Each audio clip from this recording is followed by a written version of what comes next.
लाखों लाख लोग जो भारत देश की आज़ादी में जिन्होंने अपनी जान न्यौछावर कर दी। देश आज़ाद हुआ।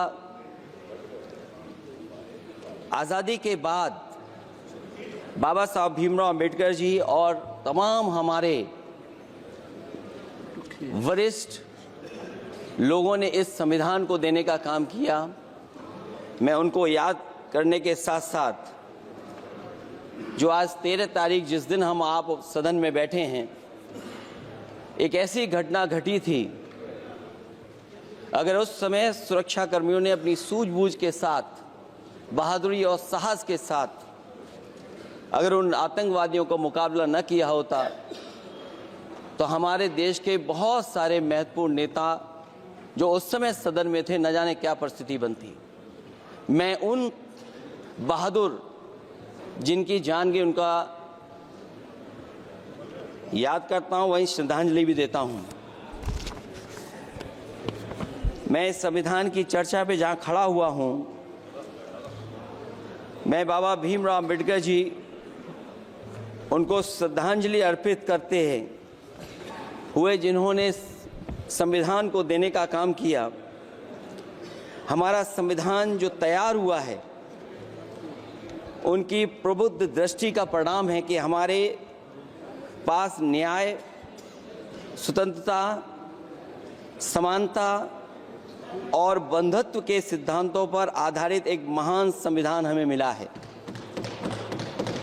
भारत राज्यों का एक संघ है और हमें विविधता में एकता पर गर्व है।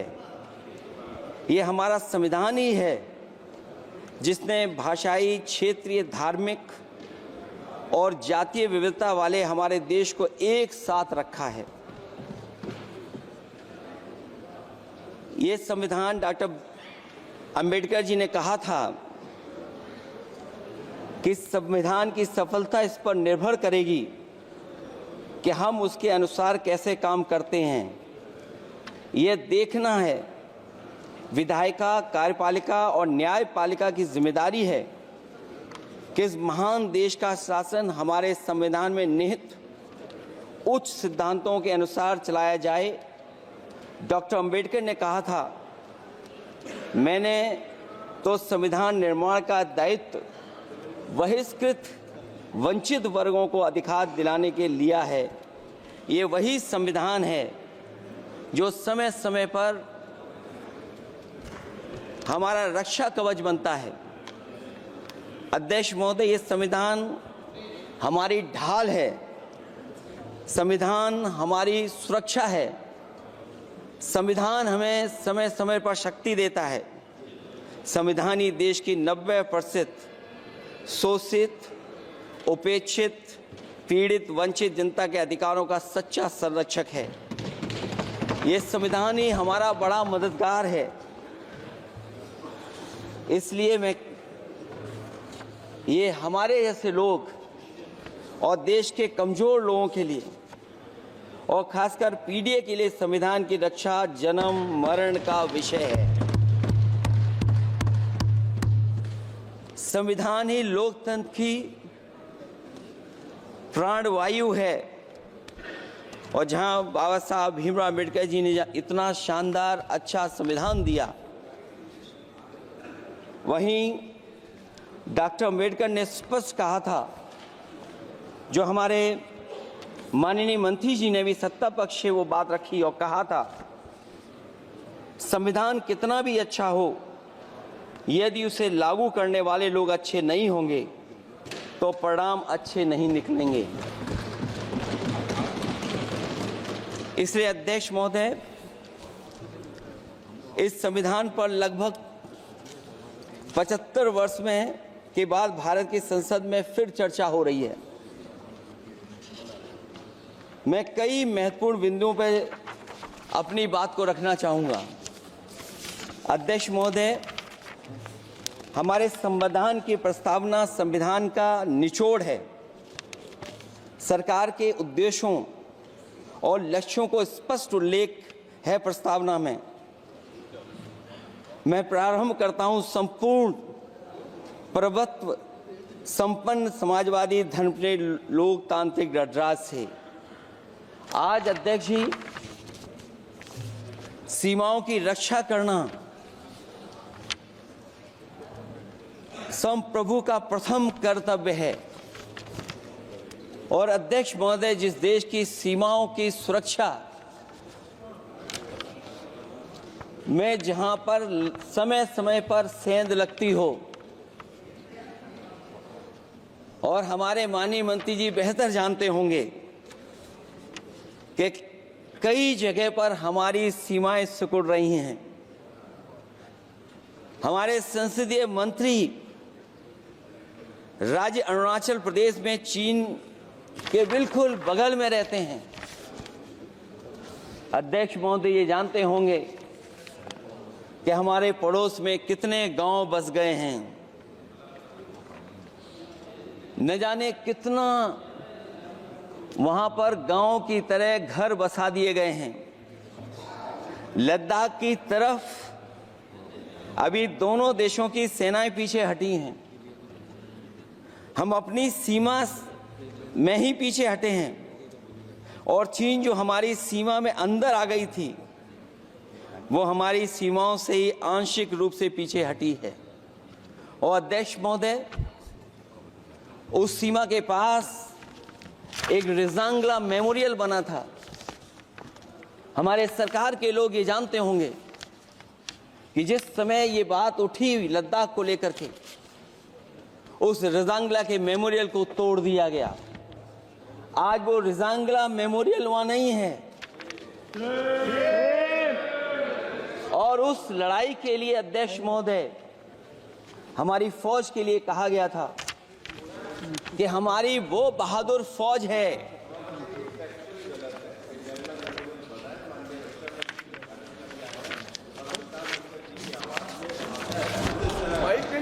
अध्यक्ष महोदय, यही तो फर्क है।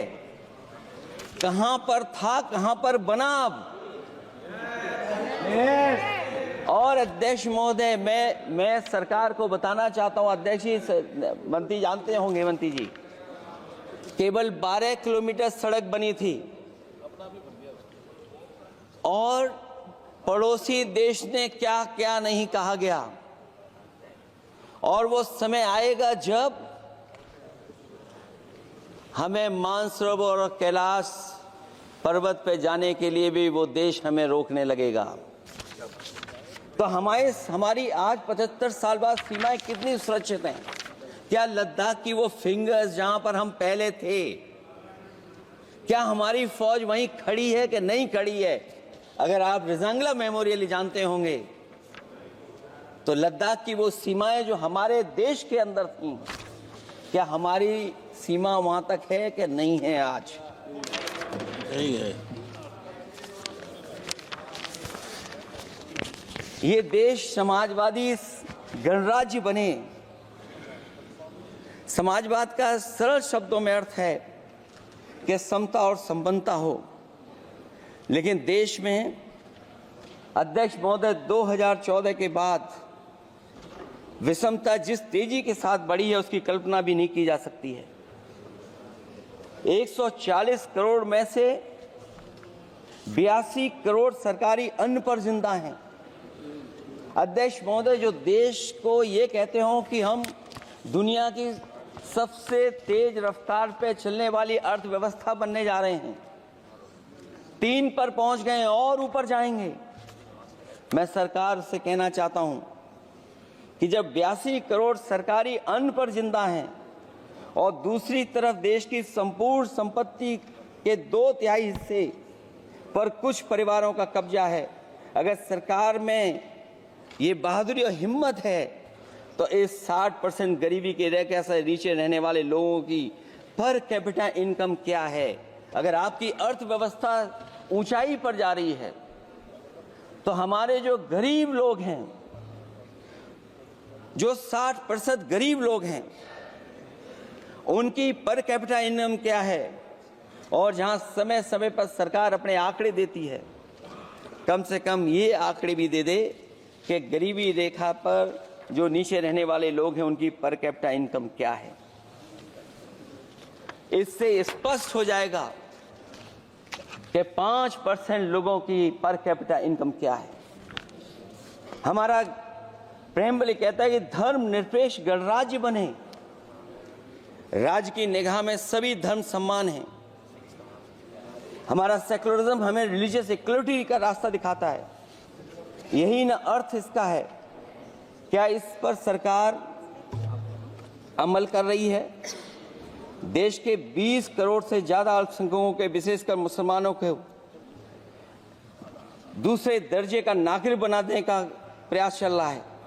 उन पर हो रहे अत्याचार प्रतिदिन बढ़ते जा रहे हैं। उनकी संपत्ति को लूटा जा रहा है, हत्याएं की जा रही हैं, घर तोड़े जा रहे हैं, उनके पूजा स्थलों पर कब्जा प्रशासन की मदद से किए जा रहे हैं।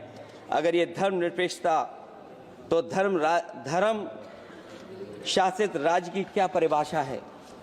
और हाल ही में हम लोगों ने अध्यक्ष महोदय उदाहरण देखा है कि किस तरीके से उत्तर प्रदेश में कई महत्वपूर्ण जगह पर इस तरह की घटनाएं जानबूझ करके की गई।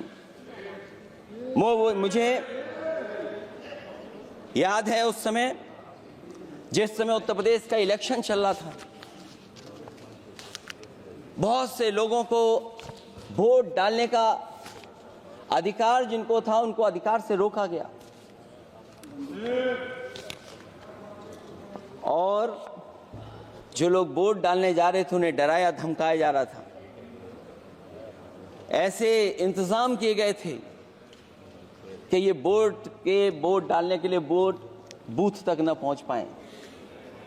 वो तस्वीरें अध्यक्ष महोदय न केवल हम लोगों ने देखी, बल्कि पूरे देश और दुनिया ने देखी होंगी कि किस तरीके से उत्तर प्रदेश की सरकार के प्रशासन के इशारे पर एक पुलिस के अधिकारी ने महिलाओं को वोट से डालने से रोका और रिवॉल्वर दिखा करके कहा कि वोट डालने नहीं जाओगे। मैं उन बहादुर महिलाओं को बधाई देना चाहता हूं कि उन्होंने परवाह नहीं की और उन्होंने कहा कि इससे कुछ जान जाने वाली नहीं, अगर जान भी जाएगी तो हम वोट डाल करके आएंगे। क्या यही लोकतांत्रिक गणराज्य है? सच्चे लोकतंत्र में जनता श्रद्धापूर्वक मतदान के माध्यम से अपनी सरकार चुनती है। क्या हम सही अर्थों में लोकतांत्रिक व्यवस्था में जी रहे हैं, जहां सरकार मशीन और सरकारी मशीनरी के जरिए जहां चाहे अपनी सरकार बना लेती है, जनता के मत का कोई अर्थ नहीं रखे हैं, वह लोकतंत्र नहीं कहा जा सकता है। यह व्यवस्था जब तेजी से लोकतंत्र में तानाशाही की तरफ बढ़ रही है, हिटलर ने भी तो जनता द्वारा चुने जाने के बाद संविधान में संशोधन करके तानाशाही कायम कर दी थी। हमारी सरकार भी उसी के समांतर चलने का प्रयास कर रही है। प्रस्तावना में अध्यक्ष महोदय सामाजिक, आर्थिक और राजनीतिक न्याय दिलाने की बात है। अध्यक्ष महोदय, मैं जब सरकार की तरफ से माननीय मंत्री जी को सुन रहा था, उन्होंने जाति जनगणना को लेकर के कहा कि जाति जनगणना कराना चाहें तो करा लें। हम लोग तो उस पक्ष के धर लोग हैं, अगर आप करा सकते हैं तो आप कराइए। नहीं अध्यक्ष महोदय, जब कभी भी हम लोगों को मौका मिलेगा तो जाति जनगणना कराने का काम हम लोग करेंगे। सामाजिक न्याय समाज के अनुसूचित जाति, अनुसूचित जनजाति और अन्य पिछड़े वर्गों को न्याय दिलाने का बड़ा अस्त्र आरक्षण था, उसे समाप्त कर दिया गया है। आउटसोर्सिंग और कॉन्ट्रैक्ट बेसिस पर थोड़ी बहुत नौकरियां जो दी जा रही हैं, उनमें दलितों और पिछड़ों का कोई आरक्षण नहीं है। शिक्षण संस्थाओं और विश्वविद्यालय में प्रोफेसर्स और वाइस चांसलर के चयन के समय इनके आगे लिख दिया जाता है, एक नया शब्द का इजाद हुआ, NFS, नॉट फाउंड सुटेबल। सरकारी उपक्रम भेज दिए, प्राइवेट उपक्रमों में कोई आरक्षण नहीं है। अध्यक्ष महोदय, शिक्षा मंत्री जी सूची जारी करें, और अगर ये बात कहीं भी गलत है तो शिक्षा मंत्री जी सूची जारी कर दें, देश के सभी केंद्रीय विश्वविद्यालयों के वाइस चांसलर की ओर प्रोफेसर की एक, मैं तो कहूंगा अध्यक्ष महोदय कि शिक्षा मंत्री जी अगर ये सूची जारी कर दें कि जितनी भी सेंट्रल यूनिवर्सिटीज हैं और उनके माध्यम से जितने भी प्रोफेसर्स का अपॉइंटमेंट हुआ है, सब बात साफ हो जाएगी। आप केवल देश के 10% लोगों को ही ख्याल रख रहे हैं, बाकी 90% लोगों का आप ख्याल नहीं रख पा रहे हैं। और जाति जनगणना कभी जाति में भेदभाव नहीं बढ़ाएगा अध्यक्ष महोदय। जाति जनगणना जातियों के बीच दूरियां कम करेगा और तमाम हमारे ऐसे समाज के लोग जिनको न्याय नहीं मिला, जिनको अधिकार नहीं मिला है, अध्यक्ष महोदय कम से कम जाति जनगणना के बाद उन्हें अधिकार और सम्मान दिलाने का काम भी हो सकेगा। इसलिए हम इसके पक्ष में हैं। आर्थिक न्याय के बगैर न सामाजिक न्याय मिल सकता है और न राजनीतिक न्याय मिल सकता है। गरीबी का नाजायज लाभ उठाकर धन्ना सेठों की सरकार चुनाव में पैसा बांटकर राजनीतिक न्याय का भी अपहरण कर लेती है। कर्ज में डूबी बड़ी आबादी महाजन के दबाव में अपनी इच्छा के खिलाफ वोट देने को विवश हो जाती है।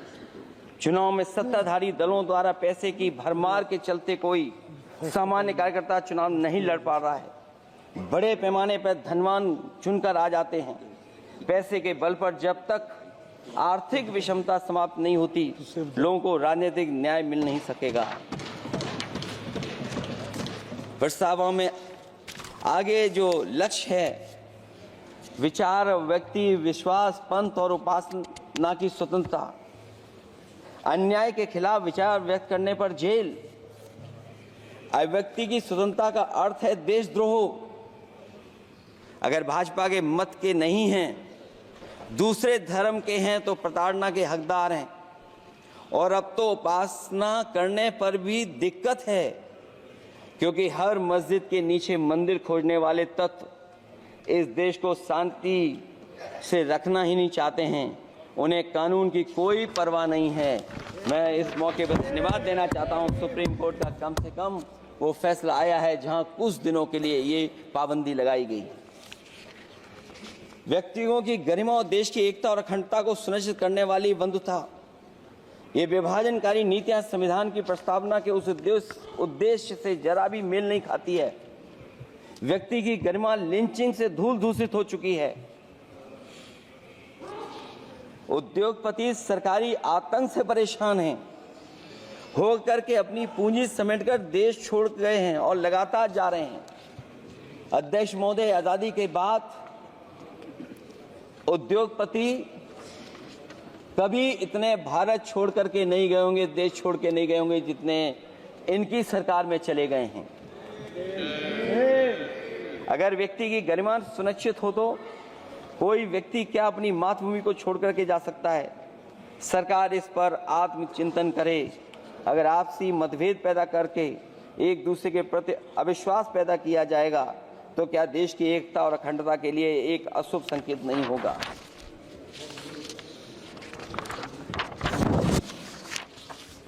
अध्यक्ष महोदय, आर्टिकल 14 कानून के समक्ष समानता, भारत के अंदर किसी भी व्यक्ति को राज्य कानून के समक्ष समानता को डिनाई नहीं कर सकता है। हो क्या रहा है, एक ही कानून कुछ लोगों के लिए अलग है और दूसरों के लिए अलग। अगर सत्ता पक्ष का व्यक्ति गेरुआ गमछा पहनकर गालियों को गाली दे दे तो जी हजूरी और दूसरा न्याय मांगने जाए तो उसे लाठी। क्या ये अनुच्छेद 14 का अनुपालन हो रहा है?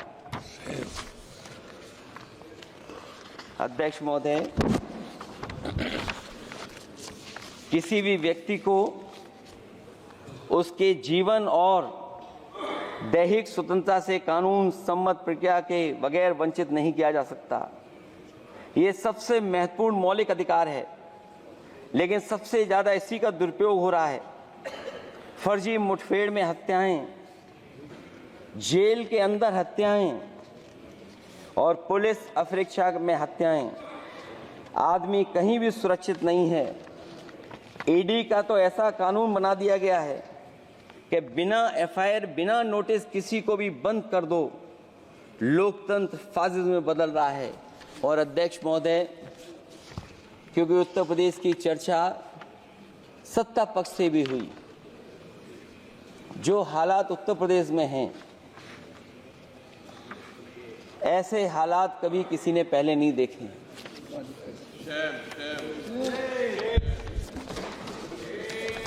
जहां पर कानून की समय समय पर धज्जियां उड़ रही हैं। और अध्यक्ष महोदय, केवल एक घटना नहीं मैं कहना चाहता हूं, ऐसी तमाम घटनाएं हैं जिनके बारे में मैं कह सकता हूं। आज़ादी के बाद अगर हम 75वें वर्ष में इस बात पर चर्चा करें संविधान पर, और आए दिन लोगों को न्याय मांगने के लिए आत्मदाह करना पड़े, तहसील हो वहां पे आत्मदाह, जिलाधिकारी हो वहां पे आत्मदाह, न्याय मांगने के लिए अगर मुख्यमंत्री आवास में जाना पड़े वहां पे आत्मदाह। सोचिए हम किस दिशा में जा रहे हैं। और अध्यक्ष महोदय, किसने नहीं देखा कि टीवी पे चलते हुए लोगों की जान ले ली गई? लाइव देखा है सबने। ये कहां का न्याय है? न केवल वो, बल्कि पता नहीं अध्यक्ष महोदय, हमारा प्रदेश कस्टोडियल डेथ में सबसे आगे जा रहा है, महिलाओं के उत्पीड़न में सबसे आगे जा रहा है। ये मैं नहीं कह रहा हूं, अध्यक्ष महोदय, ये सरकार के आंकड़े बता रहे हैं। और न केवल इन चीजों में आगे जा रहा है, बल्कि आजकल जो नए जमाने का डिजिटल इंडिया है, अगर साइबर अपराधों में सबसे आगे कोई प्रदेश दिखाई दे रहा है तो वो उत्तर प्रदेश दिखाई दे रहा है। ये अलग बात है अध्यक्ष महोदय कि कभी कभी जो डबल इंजन की सरकार चलने वाले जो दावा करते थे, पहले इंजन टकराते थे, अब तो डब्बे भी टकराने लगे हैं। Double engine single driver. और होड़ लगी हुई है कि कभी किसी ने दिल्ली का रास्ता किसी माध्यम से अपनाया था, उसी रास्ते पे चल करके आगे बढ़ना चाहते हैं। इससे खराब इस लोकतंत्र में और क्या हो सकता है? जिन लोगों ने ये कहा हो कि हम नौकरियां दे देंगे, आज नौकरियां कहां हैं? रोजगार कहां हैं? और अध्यक्ष महोदय, अगर वादा किया जाए नौकरी और रोजगार का, इन्वेस्टमेंट का, और सपने बड़े दिखाए जाएं, ये बात मैं इसलिए कह रहा हूं कि माननीय मंत्री जी भी उसी प्रदेश से आते हैं, प्रधानमंत्री जी भी उसी प्रदेश से आते हैं। आज कई मायनों में, कई आंकड़ों में उत्तर प्रदेश पीछे दिखाई दे रहा है। जहां रोजगार के सवाल पर, जो सरकारी नौकरियां इसलिए नहीं क्योंकि आरक्षण न देना पड़ जाए, इसे सरकारी नौकरियां नहीं हैं, आए दिन पेपर आउट, पेपर लीक, न केवल पेपर लीक है बल्कि जानबूझ करके पेपर लीक कराया जाता है जिससे कि परीक्षा रद्द की जा सके। और जो अग्निवीर वाला सवाल था वो आज भी वैसा ही का वैसा है। हम लोग अग्निवीर वाली व्यवस्था कभी स्वीकार नहीं कर सकते हैं। जो पहले भर्ती जैसी होती थी अध्यक्ष महोदय, अगर वैसी ही भर्ती होगी तो हमारी सीमाएं और सुरक्षित होंगी, हमारे और नौजवान जाकर के देश की असली पक्की वर्दी पहनने का काम करेंगे। ये अध्यक्ष महोदय कैसी चर्चा संविधान की जो है बिना प्रधान की।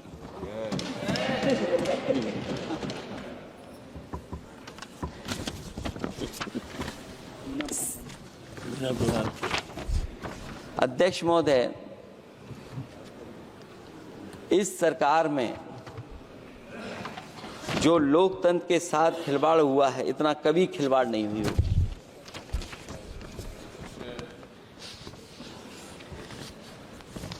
संविधान को परतंत्र बनाकर जो लोग राज करना चाहते हैं, उनके लिए आज़ादी का अमृतकाल सिर्फ एक जुमला है। और अंत में मैं सिर्फ एक ही बात कहना चाहता हूं कि संविधान बचेगा तो न्याय बचेगा, और न्याय बचेगा तभी सबको बराबर मान सम्मान, सबको बराबर मौके मिलेंगे, भेदभाव भी मिटेगा। और भेदभाव का भाव भी इसलिए आज फिर से संविधान को बचाने के लिए एक और करो या मरो आंदोलन की ज़रूरत है। इसलिए अध्यक्ष महोदय, हम आपको भरोसा दिलाते हैं, पिछले चुनाव में भी बहुत सारे सत्ता पक्ष के माननीय लोग ये कहते थे कि हमें इतनी सीटें मिल जाएंगी तो हम संविधान बदल देंगे। अध्यक्ष महोदय, मैं आपके माध्यम से जनता का धन्यवाद देना चाहता हूं कि उन्होंने 400 पार के नारे को गिरा दिया और विपक्ष को इतनी ताकत दे दी कि इनकी जो सपना था संविधान बदलने को, उस सपने को तोड़ने का काम किया। अध्यक्ष महोदय, बहुत सारे साथी इधर के ही उधर हैं, अगर उधर वाले इधर आ गए उसी दिन ये सत्ता से बाहर हो जाएंगे। अध्यक्ष महोदय, आखिरी में मैं कुछ लाइनें कहकर के अपनी बात खत्म करना चाहता हूं। न मेरा है न तेरा है, ये हिंदुस्तान सबका है, नहीं समझी गई ये बात तो नुकसान सबका है। हजारों रास्ते खोजे गए उस तक पहुंचने के, मगर पहुंचे हुए ये कह गए भगवान सबका है। जो इसमें मिल गई नदियां वो दिखाई नहीं देती महासागर बनाने में, मगर एहसान सबका है। अनेकों रंग खुशबू नस्ल के फल फूल पौधे हैं, मगर उपवन की इज्जत आबरू ईमान सबका है। हमें उम्मीद है कि इस चर्चा के बाद बाबा साहब भीमराव अम्बेडकर जी का दिया हुआ संविधान को बदलने का सपना नहीं देखा जाए।